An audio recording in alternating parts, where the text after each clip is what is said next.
สวยงามมาก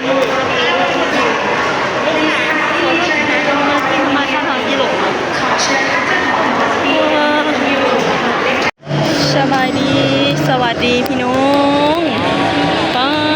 คือสวยงามอลังการใช่ปะเนี่ยสาวผู้ใดบ่เคยเห็นสถานที่ที่สวยงาม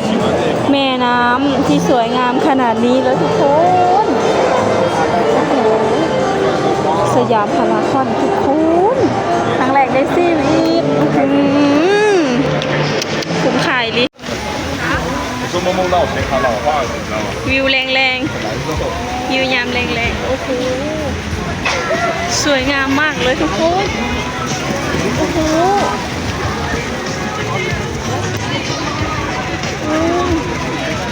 ชาวต่างชาติ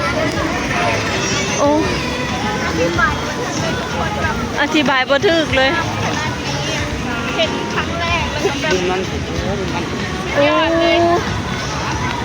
สวยอลิทุกคนแบบเรือทำไมโอ้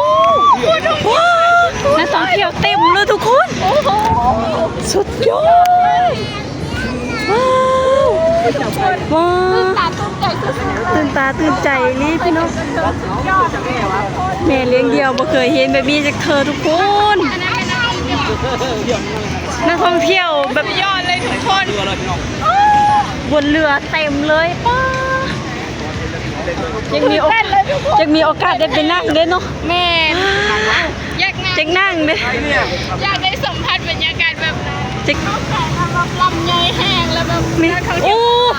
มึงแม่น้ำพุ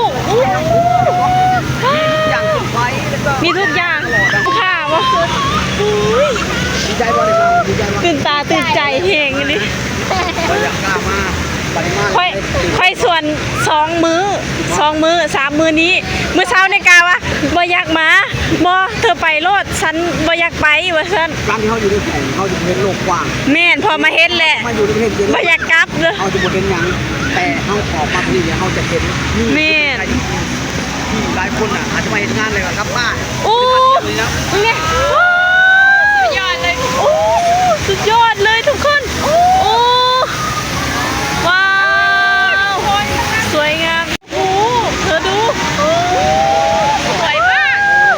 สุดยอดเลยทุกคนสวยยอดนี้พี่น้องว้าวถ่ายรูปมาถ่ายรูปด้วยกันว้าวพี่น้องเขาเรียกว่าประเทศไทยเหรอประเทศไทยสุดยอดเลยทุกคนเขาไม่ให้ลงนี่ถ้าตัวดื้อน่ะแม่จับเขาไปน้อง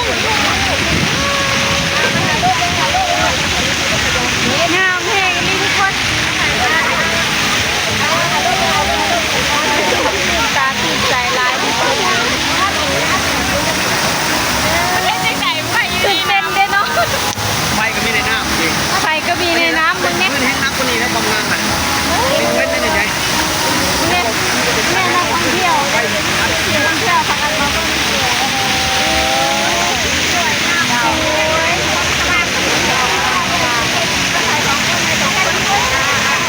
ยอดเมืองไทยว้าวสวยงามสวยงามมากเลยทุกคนอู้มึงเนี่ยอู้ตื่นตาตื่นใจมีน้ำอยู่ใน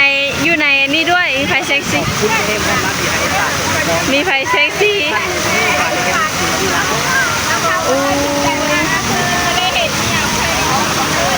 อู้ดูสิน้ำมาประเทศไทยไปเที่ยวว้าว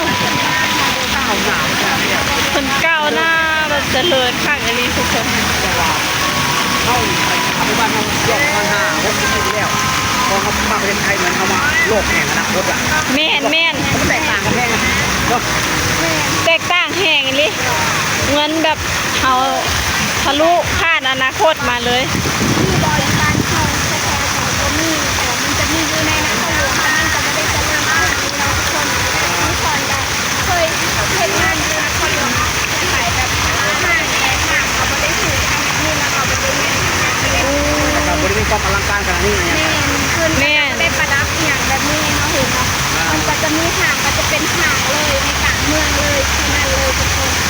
บ่มีแบบเป็นแบบนี้เนาะ มีแบบนะสีสัน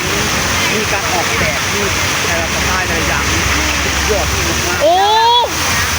เธอว้าว โอ้สวยงามเก็บอาการบ่อยู่ ทำจนคนลุกเลย คือนักท่องเที่ยวก็ว้าวกันนะดูว้าวมีต้องกินตับ นักท่องเที่ยวก็ว้าวเลยทุกคนว้าวทุกคน ไม่เอาคนบ้านทำพัฒนาเขาว้าวต่างประเทศที่เขาพัฒนาเขาเป็นยังไงเขาว้าวกัน เมียน แต่อลังการที่สุด อลังการแบบทุกคนที่มาเห็นแบบนี้นะแบบจับโทรศัพท์ขึ้นมาถ่ายเลย ว่า อู้หมดโควต้าแล้วอู้สวยงามมากเลยว้าวสวยมากซ้อนเราอยากไปถ่ายรูปจังเลยอู้นี่สวยมากเลยนี่เธอไม่เห็นเหรอ ฉันไม่รู้จะถ่ายมุมไหนเลยเพราะมันสวยไปหมด มันสวยไปหมดเลยว้าว